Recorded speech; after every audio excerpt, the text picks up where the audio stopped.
on this red-hot episode of Mythbusters. So your toilet's clogged. Ready? You try plunging it, no good. That is a plunger-resistant clog. But then you see it, your salt shaker. Whatever we do has to push that blockage either farther down that pipe or pull it out. What are you to do?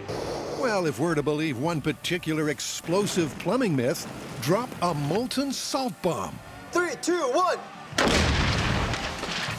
That was violent. And Ready, player lung. Oh, I'm in my own video game! We're testing the myth that you can perform a task just as well from the first-person perspective as you can from the third person, like in a video game, but in real life. and in a boss-level finale, All right, alien scum.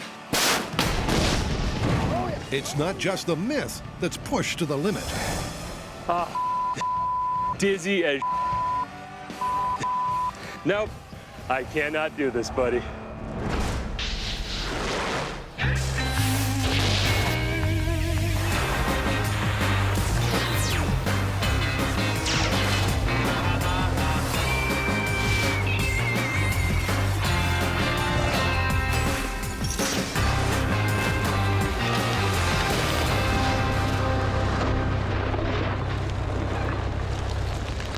Dude, blast him, blast him!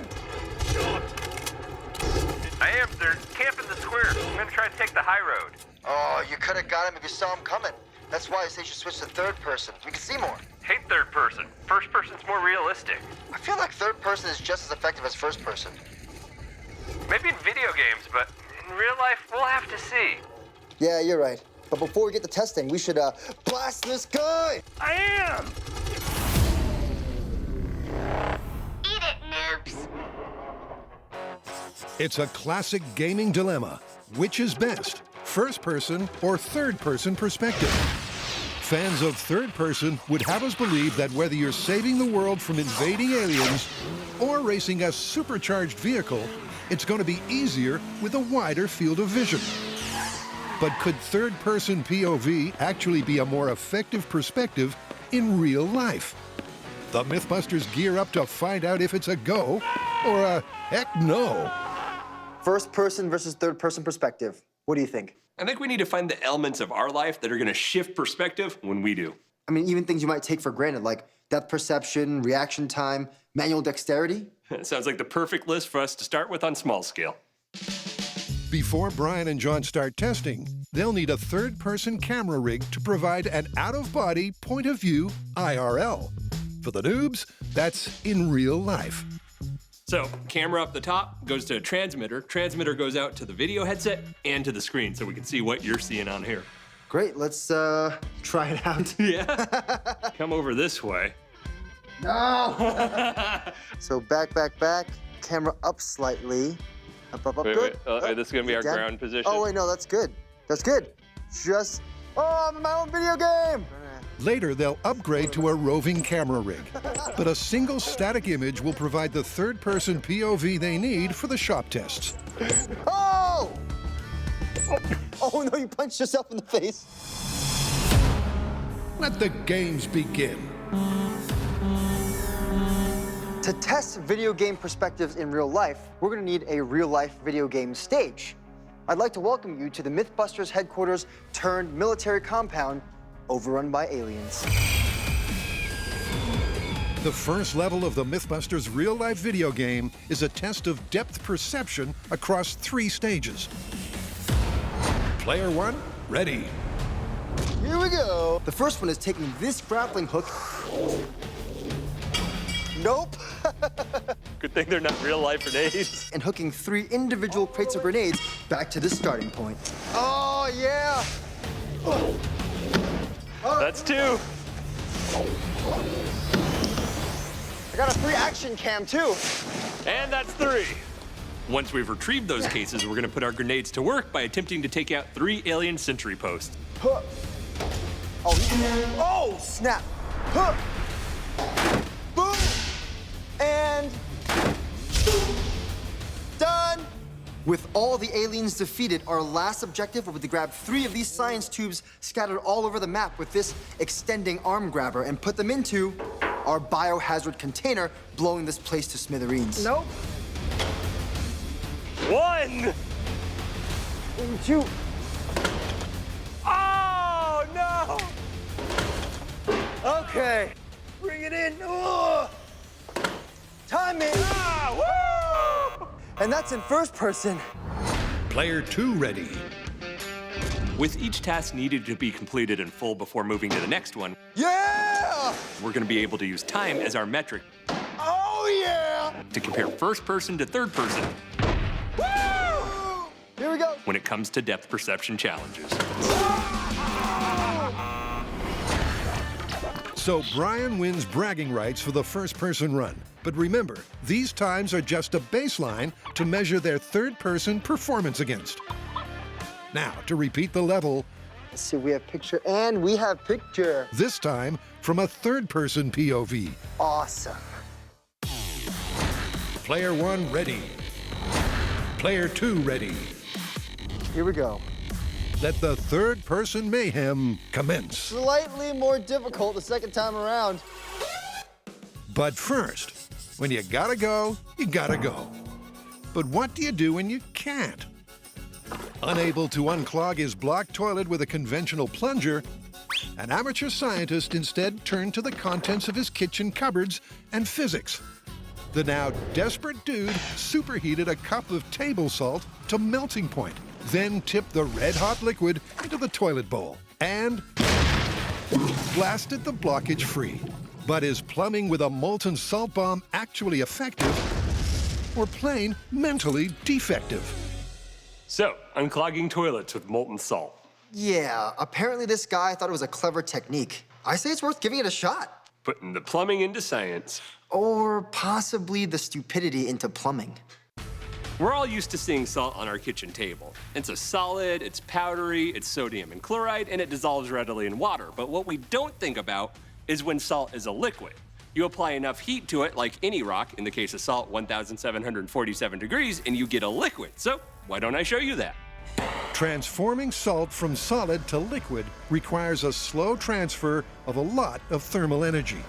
And when the liquid salt hits cold water and resolidifies, this energy will transfer again, but this time much faster and with explosive effect. We don't know exactly how volatile molten salt is in water, so I've built us a Go-Go Mythbuster arm extension rig so that we can pour it from a safe distance. I mean, like a real safe distance. Brian and John's first task is to gauge the magnitude and nature of the reaction between water and molten salt. All right, cut it. So they've evicted the Mythbusters goldfish to stage a small-scale test in their tank. And then,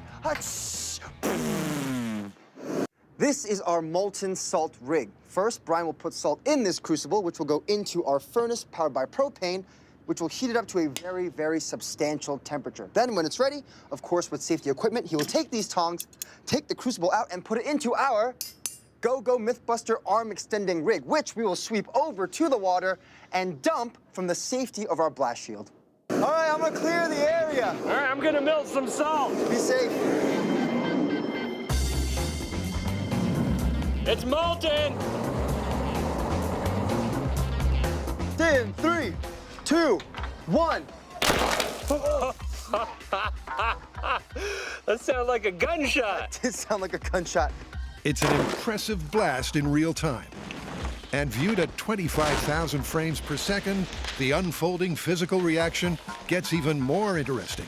Wow, that is legit molten salt. It is pouring out like a liquid. That's beautiful. Oh, wow, look at that. The second it hits, it's just exploding. Snap.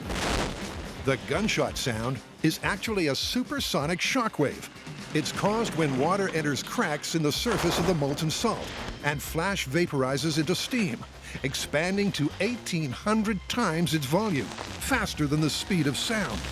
When that molten salt hit that water, there was that sudden bam, and it was so much more explosive than I expected. That's a ton of energy. This myth's getting interesting. But while the explosion was dramatic, it released most of its energy at the water's surface. No good for clearing a blocked toilet.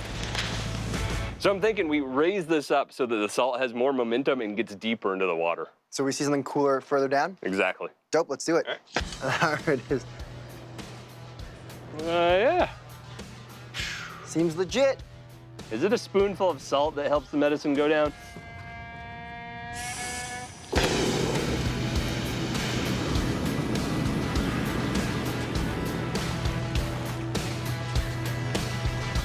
You good? Yep. Molten salt test in 3, 2, 1. Oh, it definitely went deeper. I heard boom. This time, the explosive reaction seemed staggered. Look at that. It's Wow. beautiful. Oh, wow. And to have reached deeper into the tank. But by how much? What's real interesting to me is like each time as it makes that vapor, it's a void for it to fall farther down, blowing up another bubble of water. But the reaction still only penetrates halfway to the bottom of the tank. So the guys decide to try again. Ooh. For this test, the salt will not only fall from a greater height, but there'll be more of it. Okay, get behind cover. Here we go. 3, 2, 1. That was like thunder. A larger cupful of molten salt equals a bigger explosion. But when viewed in super slow motion, it's clearly not just a singular blast. It actually looks like multiple discrete explosions happening in a row. It's like an explosion, it blows the water out of the way, it falls into the void, it explodes again, it falls into the next void. What I think's going on there is called the Ladenfrost effect. So what exactly is the Ladenfrost effect? And how does it apply to the mythical molten salt bomb? This crazy physical phenomenon has previously enabled the Mythbusters to perform a seemingly superhuman feat. One human hand in molten metal.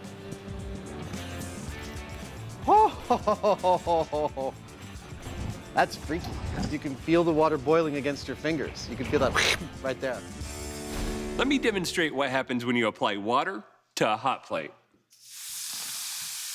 It simply boils away. The water turns into steam. It's 1,800 times the volume, but it just poof, and it's gone. Hot plate has now gone from hot to extra hot. Note the difference with the water. This is significantly hotter than it was before, but this bubble in the middle is protected by a layer of steam underneath it that insulates it, so it's staying nice and cool, and it's kind of like our molten salt going into that aquarium. Super hot salt, layer of steam, and then all that water. In the last test, the insulating effect of a steam vapor layer is clearly visible, allowing the molten salt to fall a third of the way into the tank before it flash vaporizes the surrounding water. Several smaller explosions occur as the process repeats and the molten salt continues to fall. The molten salt's pushing through that vapor and going deeper every time, so it's almost like a boom, boom, boom, boom, boom, boom, boom, boom, boom, boom, boom, all the way down to the center until you run out of salt. We suspect that the Ladenfrost effect is turning our molten salt into essentially a depth charge inside our aquarium. It's going bloonk, releasing energy, bloonk, releasing more energy until it hits the bottom of our tank. That seems like it might be helpful for unclogging toilets. Coming up, I see you've stolen gasoline before. I don't know what you're talking about, John. the Mythbusters pit the humble toilet plunger That is actually not bad. against the clogged shifting power of molten salt. 3, 2, 1. And in the myth of effective perspective, will third-person POV prove the real-life choice of winners, I love having this viewpoint. or just result in butterfingers? Uh-oh.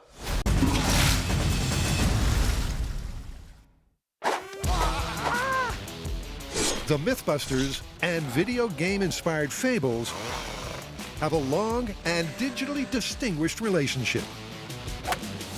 Continuing that legacy, John and Brian have toggled to the tall tale of effective perspective. Can you perform tasks in the real world just as well from a third-person perspective as a first-person POV? Depth perception is our ability to determine an object's distance, and our brain does this secretly in our everyday lives by using our two eyes. With stereoscopic vision, you can build a triangle to any point and know the distance to it. But now the guys are switching to a third-person POV and a flat camera image. Awesome. Are you ready? I'm gonna count you in. They'll lose the ability to triangulate distance. So how well will their brains adapt? underhand, nice and safe. I think this seems the best. Oh, The bounce back. Oh, so close, man. So far, both players are having issues finding their range. Too far. That one returned to you. And are taking a little longer to find their targets using the flat single camera image. Yeah! oh, Losing the stereoscopic benefit of two eyes is a minor disadvantage. that's not in the barrel, is it? Nothing but net. This might take a while. Everyone should get a seat and a cup of tea. But it doesn't prevent them from... Saving the world. That's it. Yeah, save the world. Take that, aliens! Alien invasion squashed. That's all right, we did a good job. But it was a lot more difficult when you're looking in third person to judge how far things are, because I could not gauge the depth of where those science tubes were. And this was borne out in both John and Brian's third-person level times. Yeah, that change in perspective definitely had an effect on how long it took us to do these tasks. So I think it's time to move on to a new skill. Let's do it. Next up, the guys test their reaction speeds Ooh, we gotta go, Brian! as they bust into an alien base. All right, John, I'm gonna hotwire the door panel. All right. First up, in first person. Like any good alien base in a video game, it's got an impenetrable door. Well, almost impenetrable. If the guys react fast enough to the sequence of lights and push the corresponding button in time, they'll gain access. I'm gonna get us through this door, Brian. You got it, you got it. That's it, I did it! And then we're gonna move on to these very special laser human body probing alien turrets that can only be disarmed Sucker. with these highly advanced alien disarming weapons. Oh! Yeah! Oh, snap. After these bad boys are down, there's only one challenge left. And that's taking out the squad of invading aliens. Oh, you killed him! We're gonna be lit up individually for a limited time He's down. so we can take them out with a paintball gun. Not bad, he's down. Like it? That's the baseline. Now for the third-person comparison. Let the festivities begin!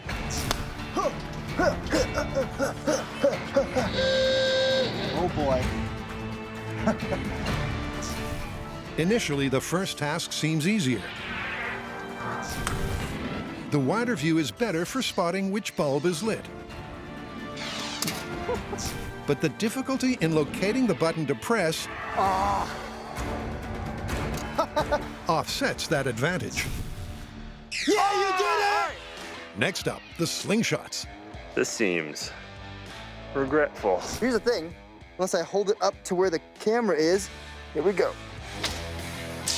The guys must carefully time their shots to hit each alien sensor as they rotate towards them. Oh, yeah! Woo! And their reaction times Oh, snap! don't seem compromised compared with their first-person runs. Jeez! That's despite an awkward technique, one they adapted in order to line up with the camera angle. All right. All right, man. Take the gun and go. And it's a similar story for the paintball task. Shooting a paintball gun in third person versus first person was interesting. That extra field of view you have in third person gives you the advantage of seeing the enemy really quick. Oh, A result reflected in the data.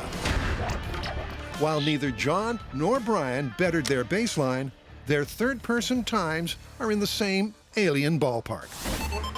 Coming up, the Mythbusters put third-person POV through its paces Oh, God. in a final-level showdown full of thrills, Oh, no! spills, Oh, yeah! Oh, yeah! Oh, God! and extraterrestrial kills. All right, alien scum. Let's do this. Oh! 3, 2, 1. The Mythbusters are investigating a tall tale of toilet trouble. Can dropping a molten salt bomb move a bathroom blockage? Thanks to a layer of insulating steam known as the Ladenfrost effect, tank testing looked promising. Oh, wow. We suspect that the Ladenfrost effect is turning our molten salt into essentially a depth charge inside our aquarium. But has molten salt really got the game to fix your throne? Whatever we do has to push that blockage either farther down that pipe or pull it out, and I don't think we can pull it out, so we gotta get that molten salt to turn all that steam to vapor right down here. Yeah, and the good thing with that Ladenfrost effect is it allows it to go all the way in instead of just exploding at the top. Yeah, not at the surface, but it also has to get up against the back and bottom to seal, kind of. Well, I think the next step is to see what kind of forces molten salt and water can actually do. I agree. All right, here's what I'm thinking for our test rig. We have a little compartment here for our molten salt, which we can turn from a safe distance away. That'll drop it into a tube full of water that, boop, boop, boop, 90s into this thinner tube. Now, the whole idea is if it goes boom, it'll push the water up this tube, allowing us to calculate how much PSI is up there. I like it. All right, let's go build it. Great.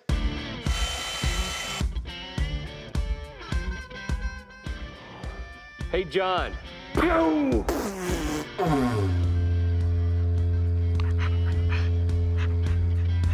You just add the molten salt here, man.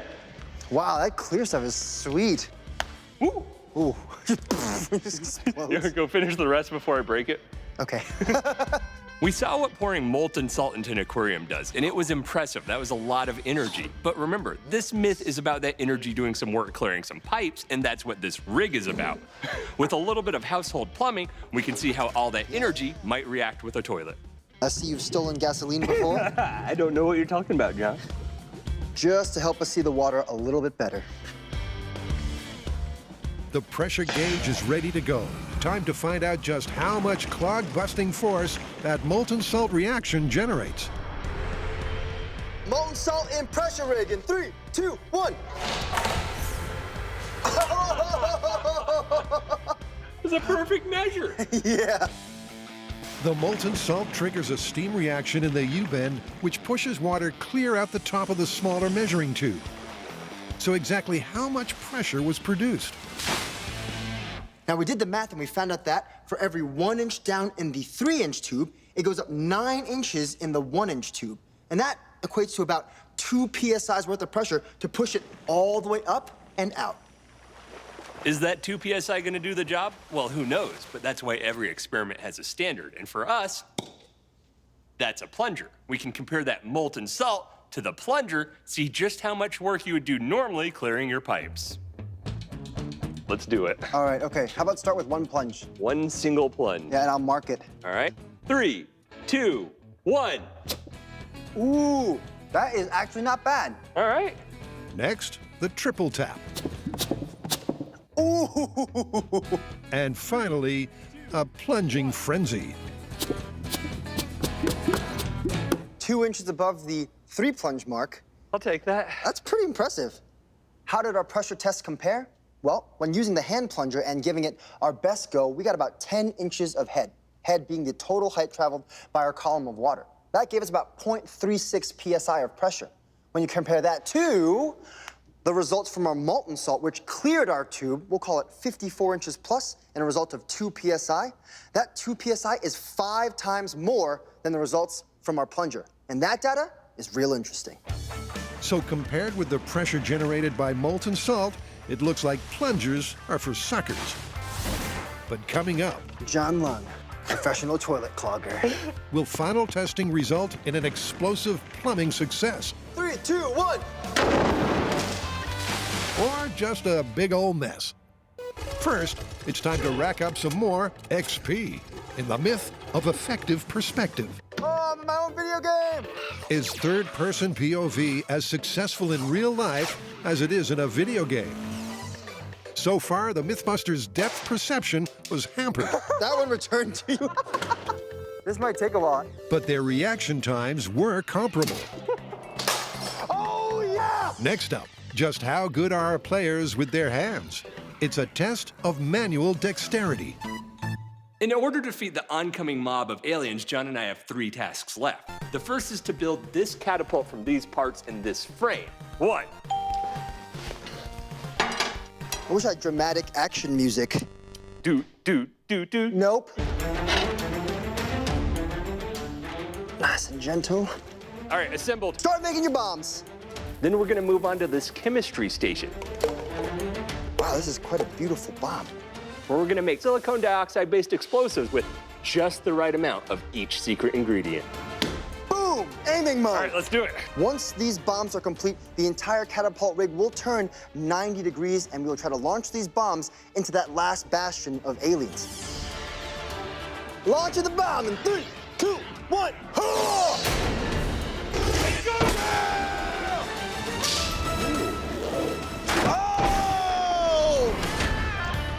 The scores are in, the baseline laid. Coming up, when it comes to manual dexterity, will a third-person POV prove handy How's this one? Great, that's good. or a hindrance? Uh-oh. And a massive boss-level finale proves a game-changer for John, It feels way easier this time. and a pants-changer for Brian.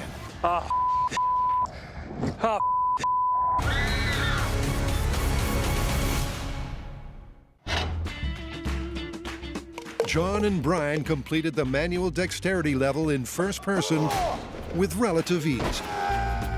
Manual dexterity is a measurement of our hand's ability to manipulate objects. That's pretty easy in the first person because we do it every day of our lives. Here we go. But move to the third person and our brain has to get a whole new grasp on what our hands are doing. Ready, player lung. So that little change might be a lot of work. It might be pretty easy.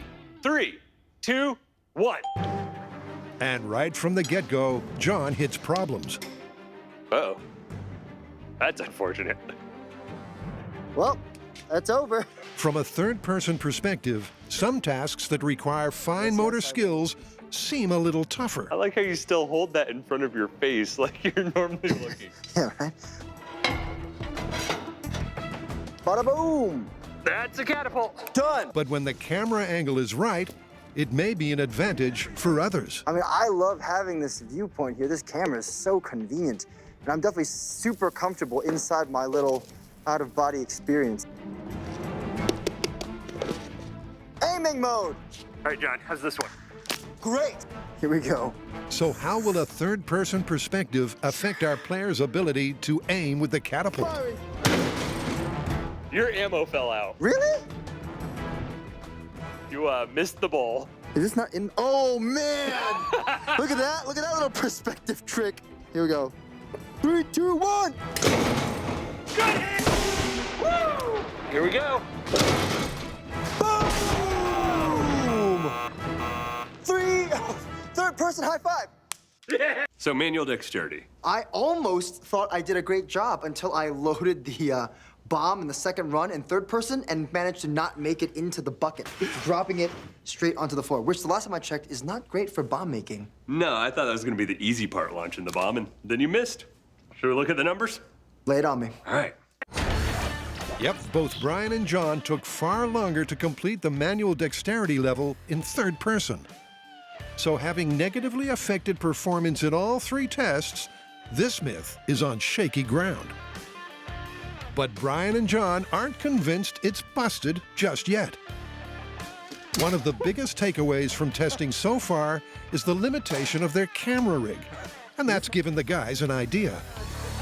The problem with our third-person view in small-scale tests was that, well, the camera was static. But in video games, cameras actually track your movements, giving you new angles and views based on where you move. And that's a problem that we can fix with some technology. That way we can give third-person POV one last test and take the fight to those retreating aliens. The new camera is attached to servos which pick up a signal from a motion sensor on the goggles, enabling it to track head movement. Hey, am I perfect point of view camera? Yes. Is this test gonna be easy? No. All right, now I just need a victim. A John. All right, how's it looking? You ready for this? Check this out. What is that? Hey, John. Hi. Oh, is that head tracking? Yeah. What? Ask it a question. Is this for real? Dude, it's a camera. Dude, oh man. Oh shoot. This totally changes the game. Oh, watch out, sorry. I almost killed you. Whoa! Look at this. How's that working for you? Oh, snap, the responsiveness is off the hook. We've gone from stationary rig to mobile rig, and I feel pretty confident moving around. Oh, snap! Bo, I'm a robot now. Actually, I'm a cyborg. With the new third-person roving camera rig, the Mythbusters real-life video game can level up. For that, the team hits the hills. We've chased all the aliens out of the Mythbusters headquarters, but we've decided to bring the fight to them. That's why we've tracked them all the way out here into our final real-life video game stage. Who would have thought they were hiding their secret base at a camp-friendly genetic research lab? The final test for the myth of effective perspective will pit first against third-person POV across 3 distinct skill sets. A high-wire course will test our players' physical prowess. A firing range will put their marksmanship to the test. And an all-terrain vehicle course will compare their driving skills. The dual-track vehicle shredder. Capable of handling snow, sand, mud, and the occasional alien corpse. All right, so you're comfortable on it? Yeah, let's do it. Let's go shred some aliens. But first, the lowdown on boss-level strategy. All right, the first versus third final level. Walk me through the tactical plan. Here's how we start. Boom, gate.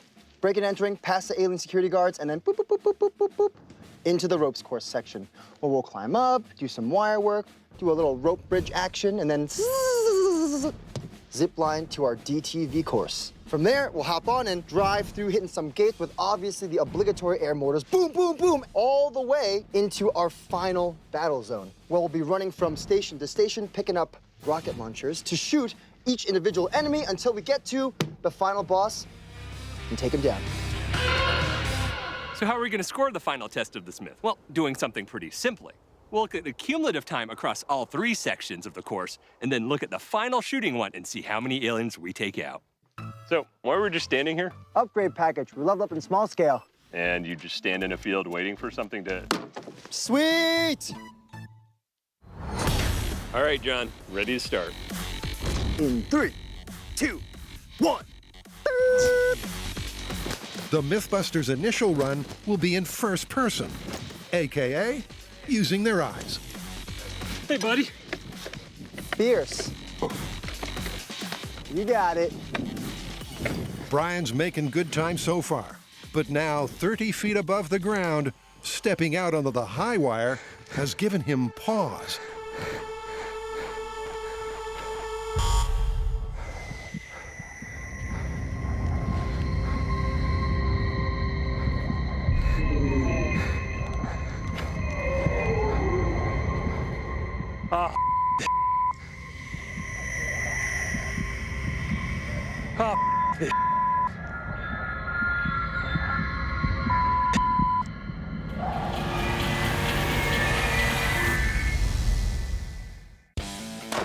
Oh, snap!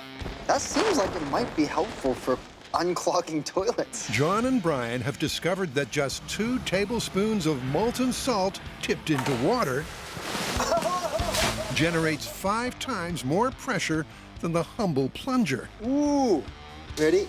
But this myth could yet prove a stinker if dropping a liquid salt bomb fails to unclog the commode.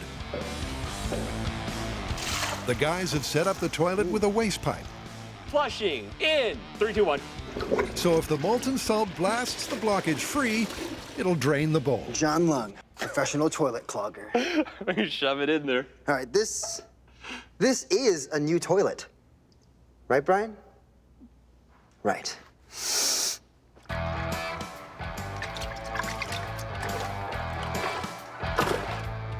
Congratulations, that is a plunger-resistant clog. We should throw some molten salt in there. Seems like the only logical next step. So with bomb dropping time fast approaching, what are the odds it'll shift the stoppage? Based on our small-scale test, I can't wait to see what happens. Even with just 2 tablespoons of molten salt, we got a pretty big pop. We're putting a whole crucible's worth of salt in there, so it should be a pretty energetic explosion. What do I think's gonna happen? I think we put the crucible in the holder, turn it, pour it in, that molten salt hits, and bam! That same explosive release we saw earlier in the aquarium, but it's all out of the bowl and none of it down the pipe. Oh boy. Molten salt and clogged toilet. 3, 2, 1. That was violent. It's an impressive explosive reaction and causes the type of carnage that makes clean freaks cringe. But did it blow out the blockage? Even though the toilet water is very warm, the clog is still very much intact, so we still got a problem. You ready for some beautiful high speed? Oh, always. All right, great, here we go. That is an insane amount of energy. And the beautiful part is you can see the molten salt continuing to pour into the hole. Whoa! Formed by the explosion from the salt before it. You mean the Ladenfrost effect? Yeah, and it's acting like a depth charge, as we saw on the small scale, trying to bust that clog open. It was like that first one blew out a little bit and you could see some water, and then that next blob fell through it, and then boom! Molten salt in a toilet in real time? Epic. Molten salt in a toilet in high speed? Ooh, much more revealing. The entire time we've been talking about the Ladenfrost effect, preserving the energy of our molten salt, boom, boom, boom, boom, boom, going all the way down our water into the bottom of our tank. And for our full scale, that's exactly what we saw. Except at that quantity of molten salt, it was much more of an explosion. The first drop hits the top of the water, boom, exploding a large empty cavity, allowing the rest of the molten salt to essentially punch our clog. Even so, most of the energy from the supersonic shockwave propagates upwards out of the bowl, and the toilet remains blocked. But the guys aren't flushing this myth just yet. Just need to install our toilet seat. So for the next test, the lavatory will be lidded. Ta-da! But will this redirect enough explosive pressure to shift the stoppage? Clog. Same technique as last time. Yep. So, with the lid closed, I'm expecting a pretty big explosion. Will it unclog the toilet? I don't know.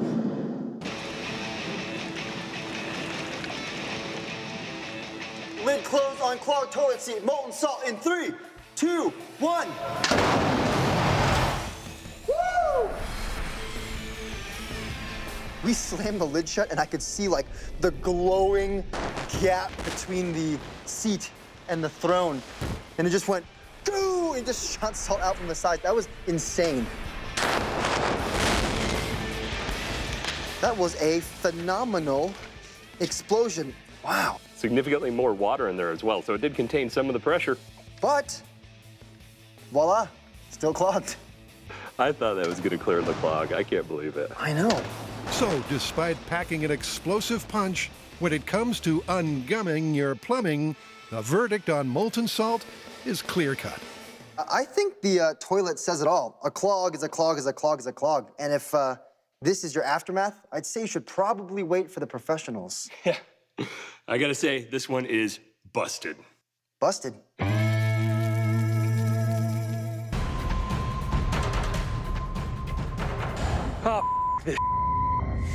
The high wire is a test of balance and depth perception.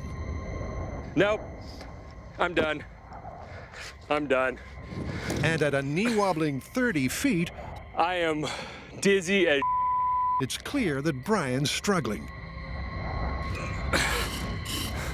You're on your way down.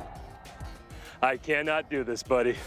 Heights and hirsute Mythbusters have a troubled relationship. Whoa, that really is quite hairy. I absolutely hate it. The Hyneman had several bouts of paralyzing vertigo while on the job. This is a long way down. But after a quick consultation with the medic, My recommendation is I don't think you should be getting up on any kind of heights today. it turns out vertigo isn't Brian's issue. He's running a fever, meaning it's game over for the big guy. So it's down to John to rid the world of aliens 3, 2, 1. and settle the mythical claim that third person is an effective perspective in a real-world environment. My advice, don't get vertigo. First up, John must infiltrate the alien base on a high-wire course. Once up top, it's no breeze for John. What? But without the crippling dizziness Brian experienced, he keeps it together.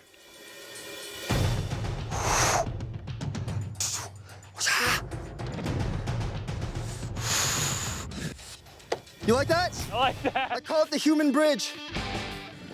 And gets through stage 1.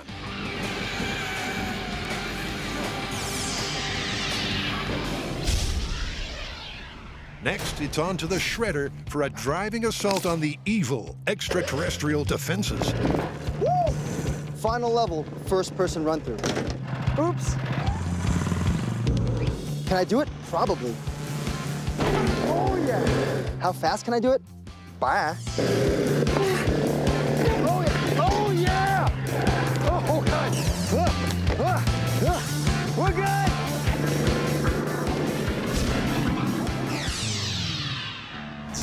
With the base's defenses breached, it's time to take out the alien boss and his henchmen in a blazing bazooka shootout. Oh, yeah. All right, alien scum. Let's do this.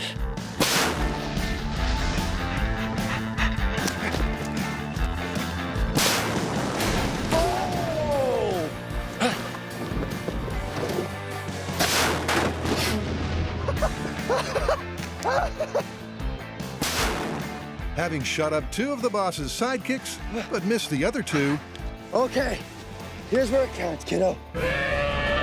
it's down to a showdown with the big guy. Yeah! First person, baby! Woo!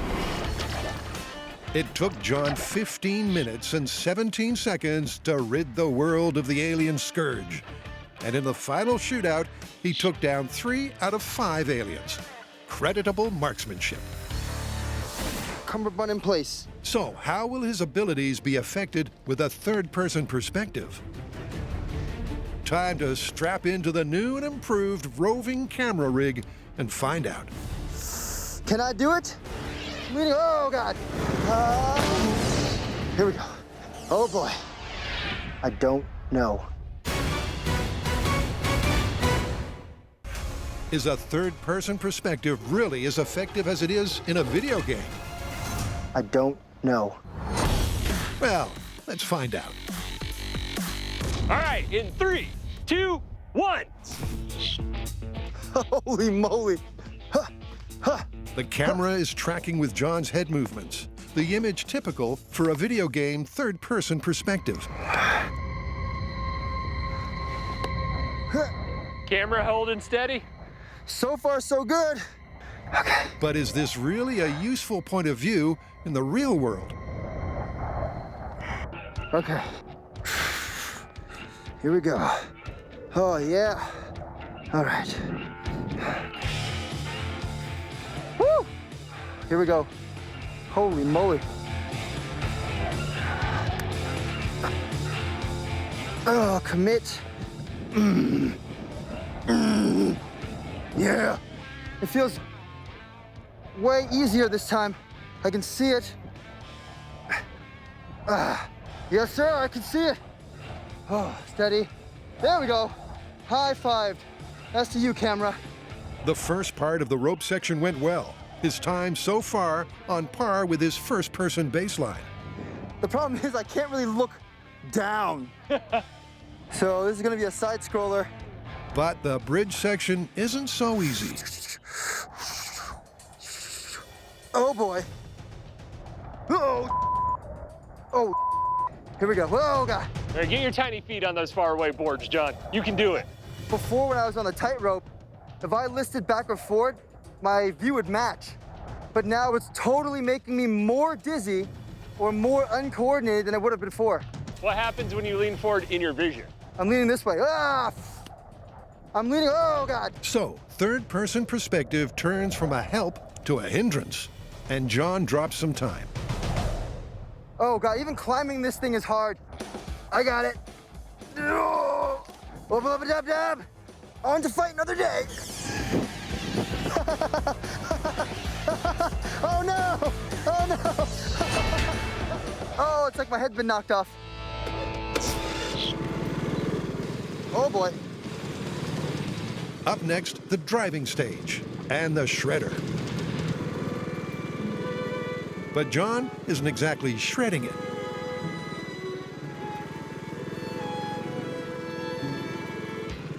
Once again, the disorienting effects of a third-person POV are an issue. Here we go!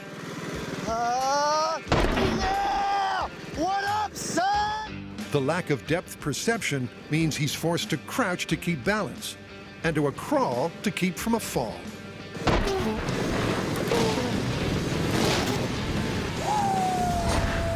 Still, he's not enjoying it. High knees. Can't see the terrain. So heading into the shootout showdown, John's down on time. We in business now, here we go. But does the third-person perspective help him with his aim? Okay, I'm in business now.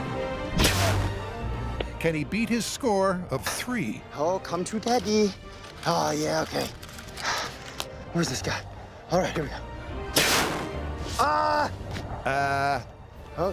here we go. Okay. Nope. Okay, I think you're over here. Nope again. Oh, yeah. But John's got one last chance to save the planet. And the alien boss is UFO-obliterated. Woo! Well done, sir. Think you got him. Yeah, thanks. Although, seriously, third person, super difficult. Not just this one, all of it. Well, only one thing left to do. Let's go add up the scores. Even with a roving rig, the lack of depth perception afforded by the third-person POV was telling, and both John's time and aim were significantly compromised. All right, how do we do? You took almost twice as long, and you hit 3 guys your first time. But this time, dude, I think it's pretty clear. Busted. Absolutely busted. I'm gonna stick to my eyes. They seem better in general. All right. Okay, you're part of Mythbusters team now. You stay here, we'll go get help.